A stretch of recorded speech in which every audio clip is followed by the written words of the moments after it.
Oi pessoal, sou Luciana Monteiro de Natal e queria chamar vocês para uma reflexão acerca do que está acontecendo.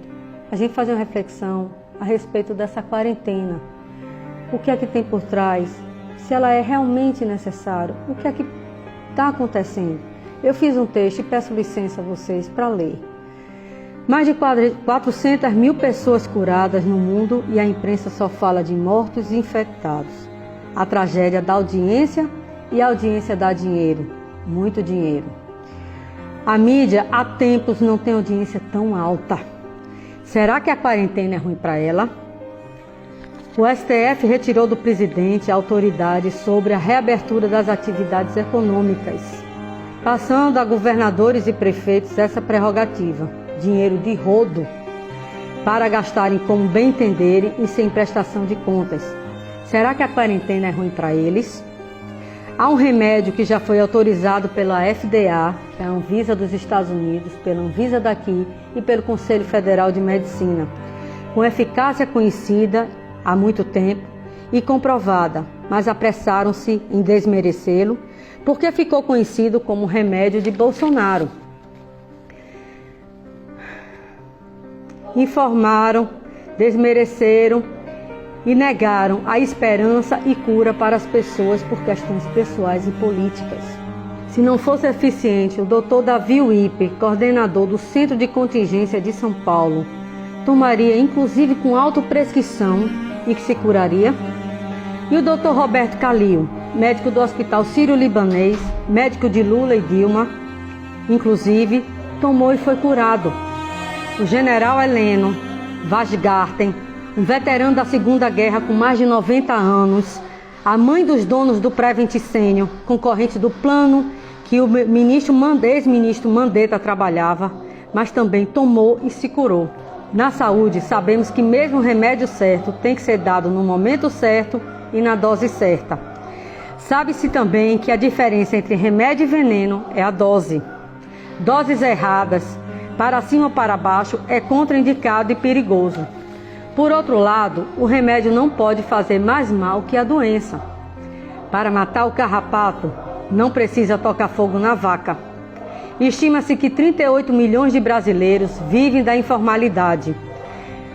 Feirantes, pipoqueiros, vendedores de picolé. Estima-se também que mais de 600 mil empresas faliram. Falam em mais de 10 milhões de desempregados. Cada vida importa. Mas não há saúde sem economia, não há educação sem economia, não há assistência social sem economia, não há salários sem economia. É fácil falar, fica em casa com a geladeira cheia e dinheiro na conta. Mas há pessoas que, se a economia não girar, elas não comem. Isso para falar do básico, do mínimo. O que peço é um equilíbrio, bom senso. Peço que as autoridades se sensibilizem com os necessitados. Obrigar famílias inteiras a permanecerem confinados em casa sem ter o que comer é ditatorial. É de uma insensibilidade e indiferença sem nome. Países como Japão, Suécia, Polônia não fecharam uma bodega sequer, mas mantiveram a economia e os empregos, se protegendo e protegendo os outros, usando máscara, distanciamento, álcool e superaram. Por que não podemos fazer igual? Apelo pelos empregos, pelos necessitados e, repito, há muitos lucrando com a tragédia. Pânico espalhado na população não ajuda nem resolve. Informação e atitude, sim. Quantas epidemias já enfrentamos? Gripe suína, gripe aviária, H1N1, H2N3, cólera.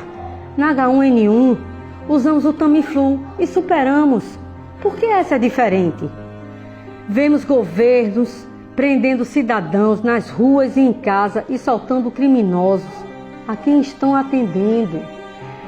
Por que gestores se negam a liberar as atividades com as devidas precauções? Só há no mundo inteiro um trabalho sobre quarentena e esse trabalho é da China, a mesma que originou essa e outras pandemias. Mídia lucrando, políticos lucrando e nós sofrendo. Será que estão mesmo preocupados com o povo? Freud, o pai da psicanálise, médico, dizia que a humanidade prefere a fantasia. A fantasia é mais sedutora que a realidade. A mentira é mais doce do que a verdade.